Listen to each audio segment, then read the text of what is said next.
नमस्कार। ऑनलाइन कक्षा की श्रृंखला में आप सभी का एक बार फिर से स्वागत है। हम पढ़ रहे थे हिंदी साहित्य का इतिहास। आज हम अध्ययन करेंगे हिंदी साहित्य के इतिहास में आदिकाल की प्रवृत्तियां। इससे पूर्व हमने अध्ययन किया आदिकाल की परिस्थितियों का, जिसके अंतर्गत हमने बताया कि साहित्य समाज का दर्पण होता है और साहित्य पर उस युग की परिस्थितियों का बहुत गहरा प्रभाव नजर आता है। यदि युग की परिस्थितियों में परिवर्तन आता है तो वह परिवर्तन साहित्य में भी नजर आता है। और आज हम पढ़ेंगे आदिकालीन प्रवृत्तियां। आदिकाल की परिस्थितियों के अंतर्गत हमने अध्ययन किया था आदिकाल की सामाजिक परिस्थितियां, आदिकाल की राजनीतिक परिस्थितियां, धार्मिक परिस्थितियां, सांस्कृतिक परिस्थितियां और साहित्यिक परिस्थितियां जो उस युग में क्या रही और उन्हीं परिस्थितियों के अनुरूप साहित्य लिखा गया। आज हम पढ़ रहे हैं हमारे पाठ्यक्रम के अंतर्गत बीए फर्स्ट ईयर के पेपर फर्स्ट के अंतर्गत आदिकाल की प्रवृत्तियां। तो आज हम अध्ययन करेंगे बीए फर्स्ट ईयर के पाठ्यक्रम के अंतर्गत आने वाले आदिकालीन की प्रवृत्तियों के बारे में, जिन्हें कि हम कह सकते हैं आदिकाल की विशेषताएं या आदिकालीन साहित्य का महत्व। परीक्षा में यह प्रश्न अलग अलग तरह से आ सकता है कि आदिकाल की विशेषताओं के बारे में लिखिए, तो उसके अंतर्गत भी आप इसी प्रश्न का उत्तर लिखेंगे। और यदि पूछा जाता है कि आदिकाल की प्रवृत्तियों के बारे में स्पष्ट कीजिए, तो वो भी यही होगा, या आदिकालीन साहित्य के महत्व को स्पष्ट कीजिए, तो वो भी इसी को ही इंगित करता है।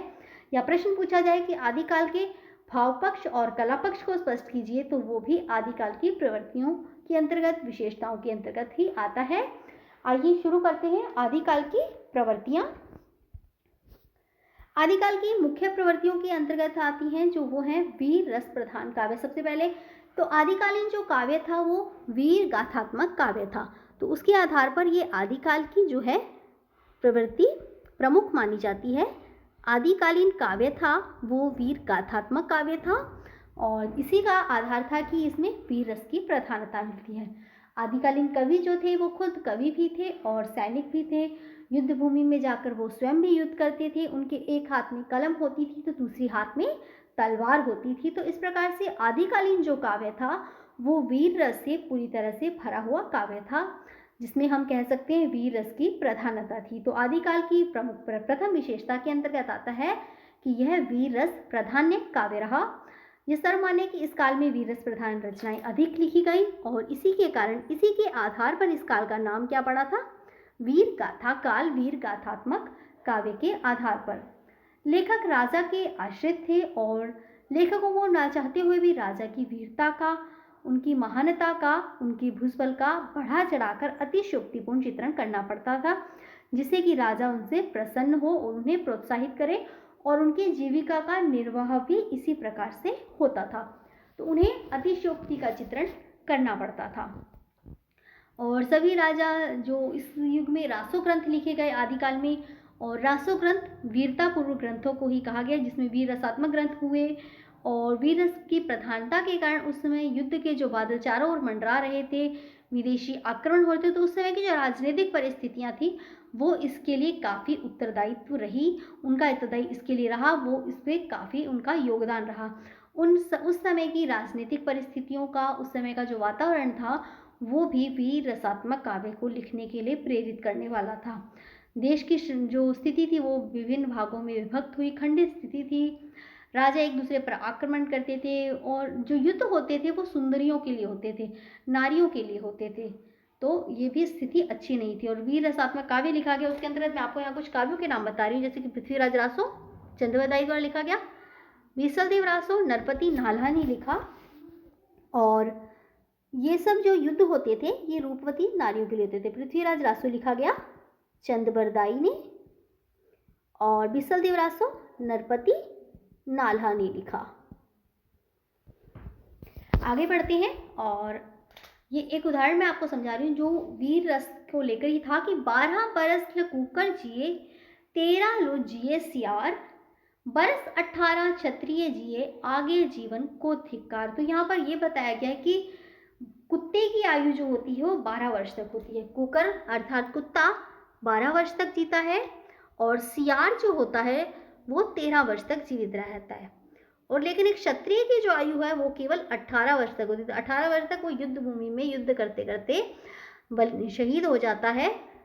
तो 18 वर्ष तक जीता है क्षत्रिय, और आगे जीवन को धिक्कार, और उसके आगे वो जीता है तो उसके जीवन को धिक्कार है।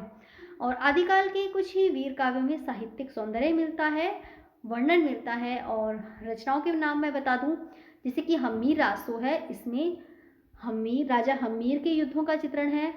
परमाल रासो, जगनिक है इसके रचयिता, जगनिक का है परमाल रासो, और इसमें राजा परमाल की जो है युद्ध का चित्रण है, उनकी वीरता का चित्रण है।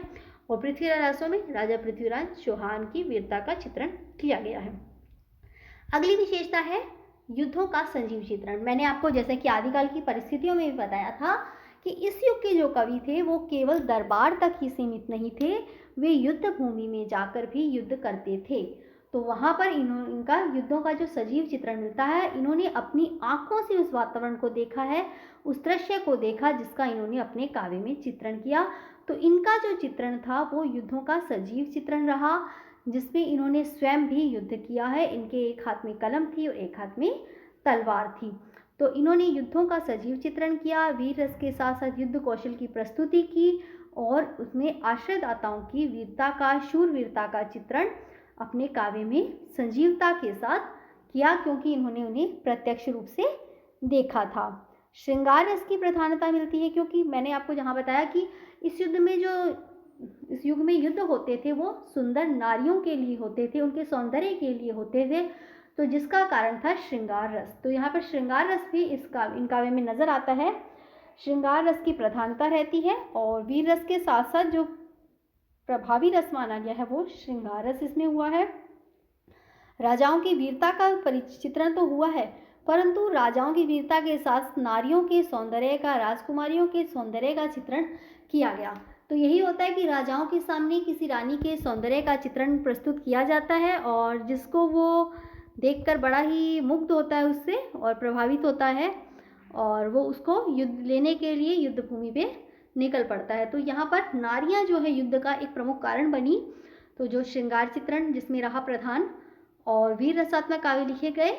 और बीसल देव रासो जो रचना है नरपति नाहला की बीसल देव रासो, जिसमें संयोग और वियोग दोनों प्रकार के श्रृंगारों का चित्रण मिलता है। वीर रस और श्रृंगार रस ये इस युग के दो प्रमुख रस रहे हैं, और उनके साथ साथ सहायक रसों के रूप में रहा रौद्र रस, विभत्स रस और भयानक रस।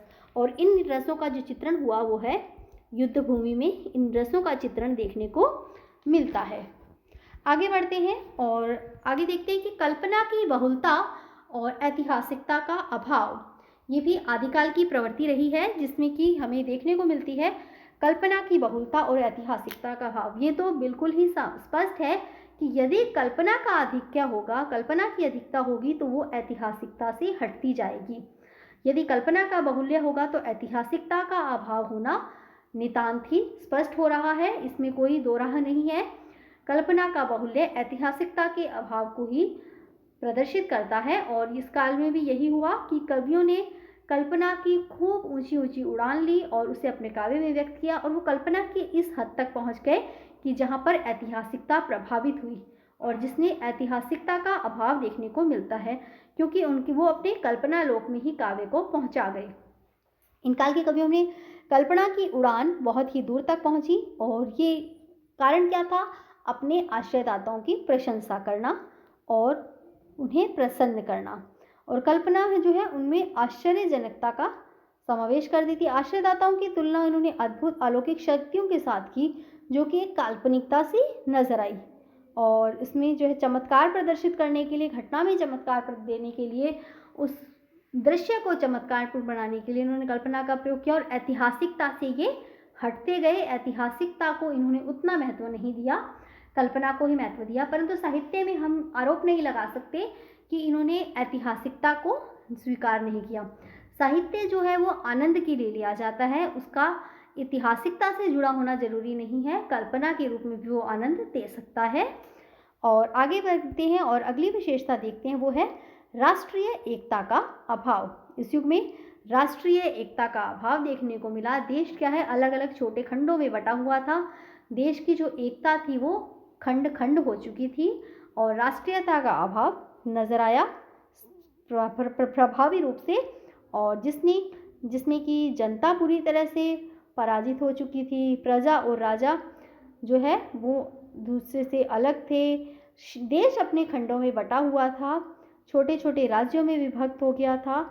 जो एकता हमें देखने को चाहिए थी, या जो एकता की जो स्थिति थी हर्षवर्धन के समय जो स्थिति थी विकास की, वो सब हर्षवर्धन की मृत्यु के साथ ही नष्ट हो चुकी थी।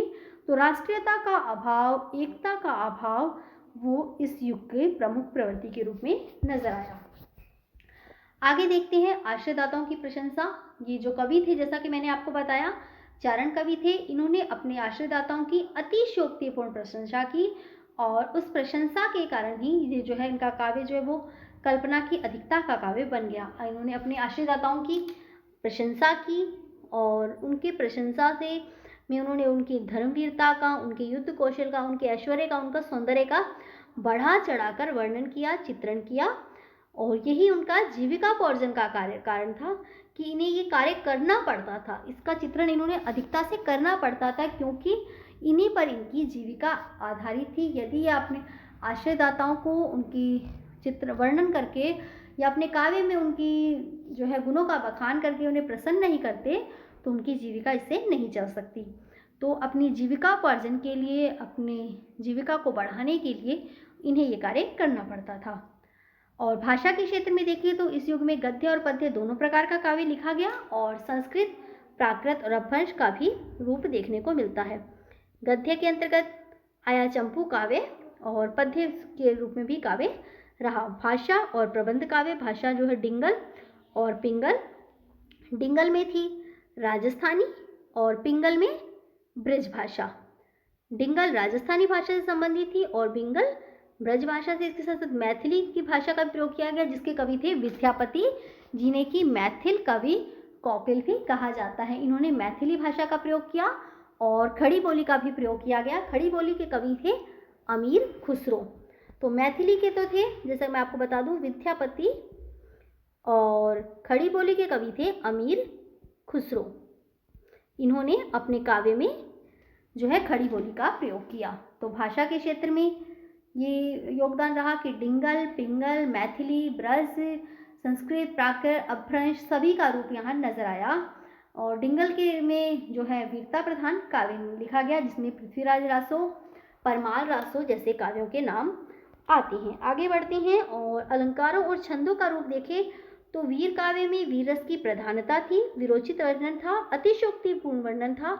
और जिसके साथ साथ यहाँ पर स्पष्ट हो रहा है कि अतिशयोक्ति अलंकार का बहुत प्रयोग किया गया, जिसमें अतिशयोक्ति अलंकार वो होता है जहाँ पर बात को बढ़ा चढ़ाकर प्रस्तुत किया गया हो। जैसा कि मैंने आपको एक पहले उदाहरण बताया था, जब पके रसोई आल्हा की पड़े 60 मन हींग, तो उसमें यही बताया गया कि आल्हा जो है एक राजा थे, उनके जब भोजन बनता था तो उसमें 60 मन हींग का प्रयोग किया जाता था। तो ये अतिशयोक्तिपूर्ण चित्रण है, और अतिशयोक्ति अलंकार का यहाँ प्रयोग मिलता है। और उसी के साथ साथ उपमा, रूपक, उत्प्रेक्षा आदि अलंकारों का प्रयोग है, और छंदों में दोहा छंद आदि का प्रयोग देखने को मिलता है छंदों में। तो ये थी इस युग की परिस्थितियाँ, प्रवृत्तियाँ, जिन्हें कि हम विशेषताएं भी कह सकते हैं। आज हमने अध्ययन किया आदिकाल की प्रवृत्तियों के बारे में, जिसके अंतर्गत युद्धों का चित्रण, श्रृंगार रस का चित्रण, राष्ट्रीयता का अभाव, युद्धों का सजीव चित्रण, ये सब देखने को मिला। इसके अंतर्गत हमने भाव पक्ष को भी पढ़ा, और अलंकार, भाषा, छंद और काव्य का रूप, ये सब आते हैं कला पक्ष के अंतर्गत। भाव पक्ष और कला पक्ष दोनों का अध्ययन किया, और इससे आगे की कक्षा में हमारे पाठ्यक्रम के अंतर्गत आने वाले आदिकाल से संबंधित प्रश्न का अध्ययन करेंगे। तब तक आप अपने स्तर पर इसका अध्ययन कीजिए। धन्यवाद। इससे आगे की कक्षा में हम हमारे पाठ्यक्रम में आदिकाल से संबंधित आने वाले प्रश्न के साथ ही हाजिर होंगे। धन्यवाद।